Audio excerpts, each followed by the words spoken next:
Hello everyone, welcome back to my channel. নিয়ে চলে এলাম আরেকটা ব্লগ। তো আজকে ছিল 2024 এর লাস্ট দিন, মানে 31 ডিসেম্বর। দিনের শুরুটা হয়েছিল আমাদের এক্সারসাইজ নিয়ে, যেখানে বাবা আমাদেরকে শিখিয়ে দিচ্ছিল কীভাবে কী করতে লাগে না লাগে।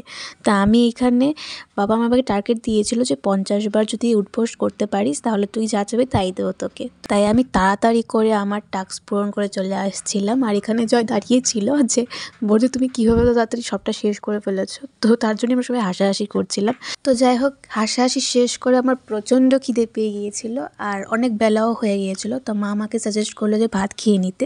আর আমি মাকে বলেছিলাম যে আমি ডিম ছাড়া আজকে ভাত খাবোই না। তো মা বললো যে ঠিক আছে, ডিম যখন ছাড়া ভাত খাবেই না তখন ডিম অমলেট করিয়ে ফেল। এই কথা শোনার পর আমি 1 সেকেন্ডও দেরি করিনি, তাড়াতাড়ি করে ডিম অমলেট করেছি। আর তাড়াতাড়ি করে ভাত বেড়ে নিয়ে চলে এলাম। ডাল ছিল, তারপর ছিল নিরামিষ সবজি, আর আমি তো ডিম অমলেট করেছি, তো সেটা নিয়ে চলে এসেছি তাড়াতাড়ি করে ভাত খেয়ে নেওয়ার জন্য, কারণ প্রচণ্ড খিদে পেয়ে গিয়েছিল।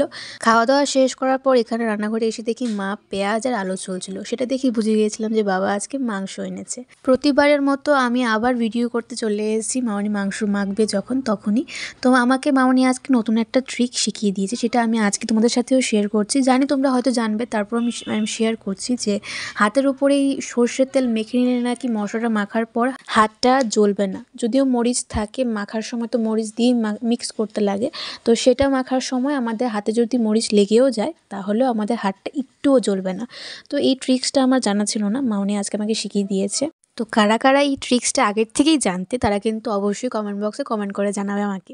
তো যাই হোক, কথা বলতে বলতে মামনি এখানে মাংসটাকে যেভাবে ম্যারিনেট করে রেখেছিল এটা হয়ে গেছে, 1 আওয়ার মতো রেখেছিল। তো এটা ম্যারিনেট করা হয়ে গেছে, এখন মাংসটা রান্না করবে। আর সত্যি বলতে মার হাতের রান্নার সাথে অন্য কোনো রান্না একদমই তুলনা হয় না, কারণ মা যেভাবে মাংসটা রান্না করে সেভাবে মাংসটা টেস্ট হয়। মাংস যেহেতু রান্না হচ্ছে, তো আমি এখানে স্যালাড কাটলে অসুবিধাটা কোথায়? তো আমি এখানে স্যালাড কাটার জন্য শসা, পেঁয়াজ, টমেটো নিয়ে নিয়েছিলাম। যাই হোক, স্যালাড কাটা শেষ করে মনে আমাকে বসিয়ে দিল মাংস টেস্ট করতে। আর কষা মাংস খেতে তো আমার এমনিও ভালো লাগে। তো যাই হোক, তারপর বাগানে চলে এসেছিলাম, কারণ বাগানে একজন লোক ঢুকে পড়েছিল, তো ওনাকে একটু সরিয়ে দেওয়ার জন্যই বাগানে এসেছিলাম। তো বিকেল করে যখন সন্ধ্যা হতে যাচ্ছিল তখনই মা আমাকে জোর করে বলল যে ভাত খেতে আয়। তারপর ভাত খেতে গিয়েছিলাম। মা আজকে অনেক কিছুই রান্না করেছিল, তার মধ্যে থেকে আমি শুধু লাউ তরকারি আর মাংস দিয়ে ভাতটা খেয়েছিলাম। ভাত বাকি যে তরকারিগুলো মনে রান্না করেছিল ওগুলির থেকে একটাও আমি ছুঁইনি, কারণ খেতেই ইচ্ছে করছিল না, যেহেতু মাংস ছিল সের জন্যই খেয়েছিলাম। খাওয়া দাওয়া শেষ করার পর প্রত্যেকবারই আমি বাসনগুলি ধুয়ে দিই। আর এখানে আজকে জয় বলল যে তুমি সবসময় বাসনগুলো ধোও, আজকে আমি বাসনগুলি ধুয়ে দেবো। কথাটা যখন বলেছিল তখন আমি একটু পাত্তা দিইনি, কিন্তু সত্যি সত্যি যে বাসনগুলো ধুতে বসে যাবে সেটাও আমি বিশ্বাস করিনি। তো যাই হোক, সেই ভিডিওটা যদি না করতাম তাহলে নাই হতো। তার জন্য তাড়াতাড়ি করে আমি হাত ধুয়ে মোবাইলটা নিয়ে এসেছিলাম ভিডিও করার জন্য। আর ও এখানে লজ্জা পাচ্ছিল, কারণ ও ভিডিওর মধ্যে আসবে বাসন মাজতে মাজতে, সেটাও আশা করেনি। তো যাই হোক, শীতের দিন তো আমার এমনিতেও পছন্দ না, যেহেতু একটু রৌদ্র উঠেছিল তার জন্যই আমরা দুজন দাঁড়িয়ে দাঁড়িয়ে গল্প করছিলাম। আর এখানে আমি আমার অনেক দিন পর আমার বাহনকে বের করেছি। এই সাইকেলটা আমি 9 থেকে চালাতে চালাতে 12 পর্যন্ত চালিয়েছি। কলেজে উঠে যাওয়ার পর এই সাইকেলটাকে আর বের করা হয় না, আমিও আর চালাই না। তো এই সাইকেলের পাম্পটাও চলে গিয়েছিল, তো আমি এটাকে সুন্দর করে বের করে মুছে পাম্প দিয়েছিলাম। আর সামনে একটা ঝুড়ি ছিল সুন্দর মতন, কারণ এটা একটু নষ্ট হয়ে যাওয়াতে এটা খুলে ফেলেছিলাম। তো এইখানে সন্ধ্যা হয়ে যাওয়ার পরই দেখি মা ডাক দিয়েছে তাড়াতাড়ি রান্নাঘরায়। কিসের জন্য যাব? মা নাকি পাটিসাপটা পিঠে বানাচ্ছে। তো গরম গরম পাটিসাপটা পিঠে খেতে তো অনেক বেশি ভালো লাগে, তো সেটাই আমি টেস্ট করতে চলে এসেছিলাম। আর ভেতরে ছিল পুরো ক্ষীরে ভর্তি। আমার তো কি বলবো, শীতের দিনে তো পিঠে খেতে এমনিও ভালো লাগে। তো মিষ্টি আমি কম খাই ঠিকই, কিন্তু মাঝের মধ্যে মিষ্টি তো একটু একটু চলেই। তো পিঠের মধ্যে পিঠের রাজা হচ্ছে পাটিসাপটা, তো সেটা তো না খেলে নাই হয়। তো মা যখন বানাচ্ছিল তখন মার কাছে বলছিলাম আমি একটু বানাই। তো মা বারণ করছিল একটা কারণেই, কারণ কি ফ্রাইং প্যানের ওই উপরের একটা লেয়ার উঠে যাওয়াতে মাঝখানে জায়গাটা একটু পুড়ে যাচ্ছিল।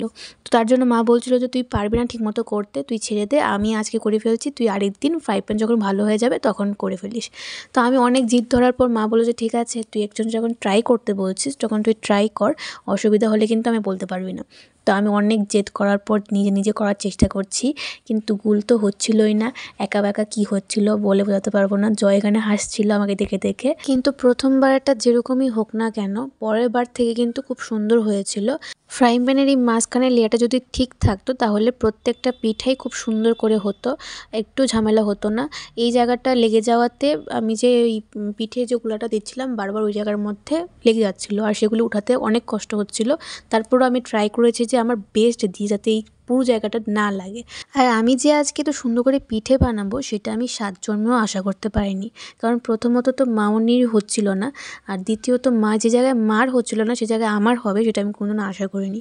আর সত্যি বলতে একটাও স্পট ছিল না, প্রত্যেকটা পিঠেই খুব সুন্দর হয়েছিল, আর খেতে তো এমনিও টেস্ট হয়েছিল।